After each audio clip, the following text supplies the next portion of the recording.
Hello, guys, and welcome to Storytime with Lilac. And today we are reading Duck by Cecil.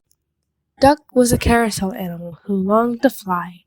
She knew her carved wooden wings were not made for flying, but she couldn't stop thinking about it, even when the carousel was whirling around. At night, after the crowds had gone home and the amusement park was quiet, Duck would leave her place on the carousel. She loved to watch real ducks soar across the sky. She would lie down on the cobblestones and look up at the stars. She wondered how close flying ducks could get to the stars. And when Duck fell asleep, she dreamed she was among them. Then one spring day, everything changed. A little lost duckling ambled through the front gate and walked right up to Duck. "What's this?" wondered Duck. It had a bill like a duck and feet like a duck, but she had never seen such a small duck before, or one so yellow and fuzzy. She picked up the tiny thing, and to consider it more closely. "Are you a duck?" she asked. "Quack," said the duckling. From that moment on, Duck and Duckling were always together. They laughed together, they played together, they even dreamed the same dreams together. As time passed, Duckling's yellow fuzz turned into beautiful white feathers, and his little wings began to look like flying duck's wings. Soon he was mastering real duck things like shoveling through the mud for bugs. But he showed no signs of flying. If Duckling was ever going to fly, Duck decided she would have to teach him. So they began Duckling's training. In the mornings, they worked on jumping. A good jump is essential for takeoff. Next came flapping practice. Anyone will tell you how important flapping is to flying. Then Duck would help Duckling climb up on her back so Duckling could feel the wind on his wings as the carousel turned. There were wonderful moments when it looked like Duckling might take off and fly straight up to the clouds. But he never quite did. Duck knew it was time to find the ones who could teach Duckling what she could not. So Duck strapped Duckling tightly to her back with her scarf and set off in search of real ducks. She walked and walked, then suddenly she saw them, a group of ducks floating on a stream. "Now remember to be polite," she said to Duckling as she straightened some of his new feathers. "You're going to do fine." But when she looked for the ducks again, they were gone. "Wait!"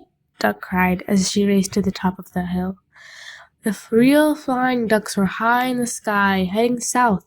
What if they never found them again? How would Duckling learn to fly? Then something magical happened. They were flying! Sort of. Duckling was flying, but actually they were sinking more than they were flying. Duck was just too heavy for Duckling. As they sank lower and lower, Duck realized what she had to do.